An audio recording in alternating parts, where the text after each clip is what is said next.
Hello everyone and welcome.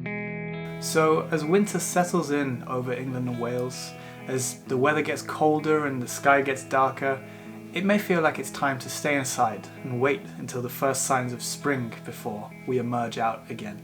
But over the years we have set out on so many winter adventures across the country, and each time noticed just how beautiful everything is this time of year. From the Lake District to Snowdonia and to Cornwall. Enjoy! So first up, let's start in the enchanting Lake District, famous for its breathtaking scenery and for getting pretty busy in the summer months. But winter here transforms the landscape into a fairy tale wonderland. I think this leisurely stroll around Buttermere captures the beauty of winter in the Lake District perfectly. Or maybe this short stroll to Brant Fell, which overlooks Windermere at its most peaceful. Last winter, in December, we decided to hike up Scafell Pike, which is England's highest mountain. And at the top, as you would expect for this time of year, it was freezing cold with a real biting wind that made our hands feel numb, and there was a thick layer of clouds surrounding us as well. But either despite that or because of that, it was mesmerizing.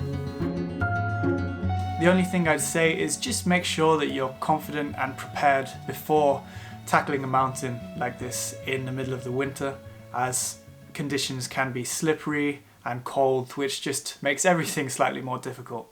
But I would really suggest it. Next up, we journey down to the other end of England because we're going to Cornwall.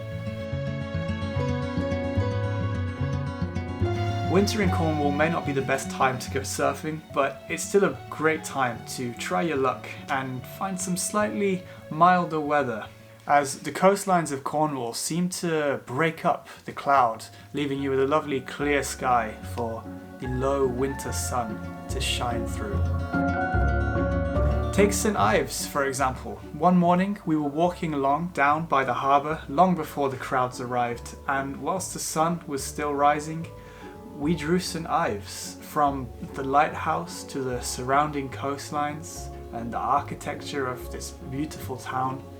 And whilst we're in Cornwall, although you may not want to venture into the sea, the coastlines are something else.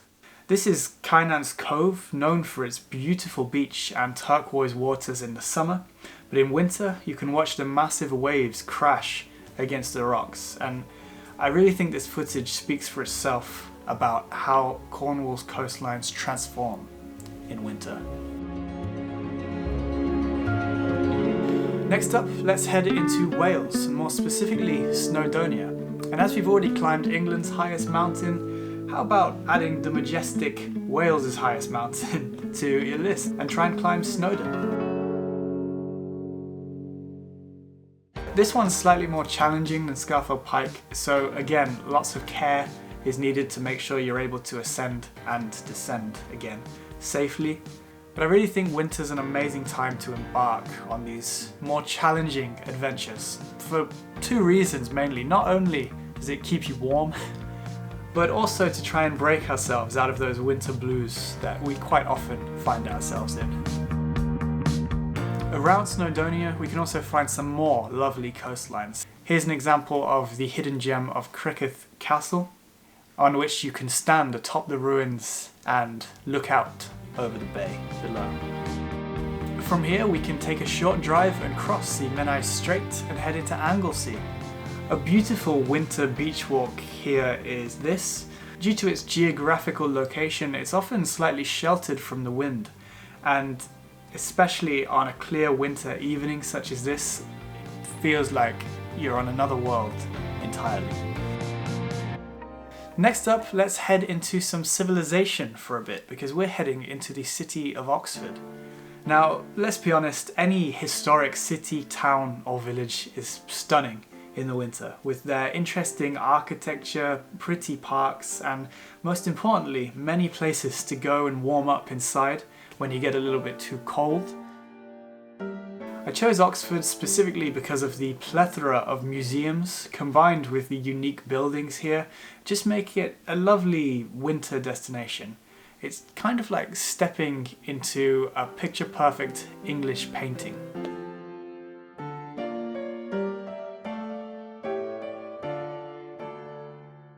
Heading back into Wales now, and more specifically mid-Wales. And as you may know if you've been watching my videos for a little while, this part of Wales holds a very special place in my heart. It's one of those places that I always used to visit, and from the unspoiled rolling countryside that stretches as far as you can see to hidden gems such as the Elan Valley and its Victorian dams. The serenity in this area is really hard to match no matter what time of year it is. From here we can head down to South Wales because the Pembrokeshire Coast is next.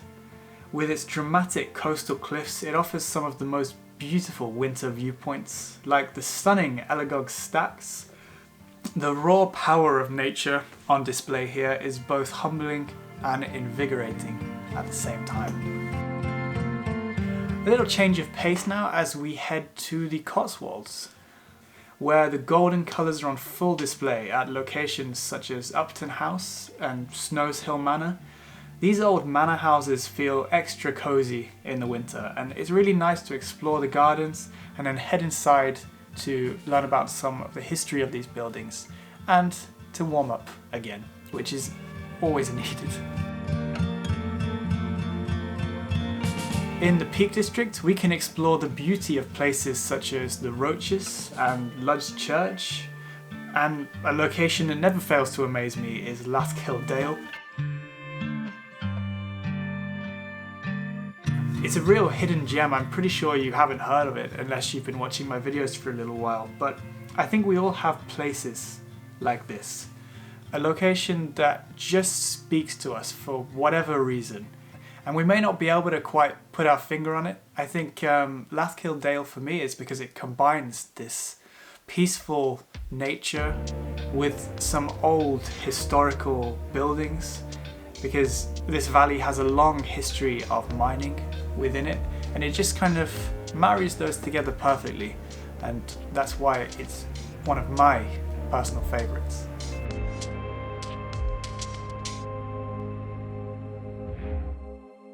And that leads me on to my final point of the video. I think sometimes the location isn't that important, so I'm just gonna put, just go on your doorstep, whatever it is. It might be cold and dark, but it's the perfect time to rediscover the spots, maybe that are in your local area that you haven't visited in months, maybe even years, or maybe just last week, but I'm sure they look and feel much different in winter. So thank you for watching. Please do let me know in the comments below if you have any winter travel suggestions of your own. That way we can all be inspired and travel around, see some great things before the sun comes back out. If you enjoyed this one, please don't forget to leave a like and consider subscribing if you do want to see more from all over the UK. I will see you in the next video, and goodbye.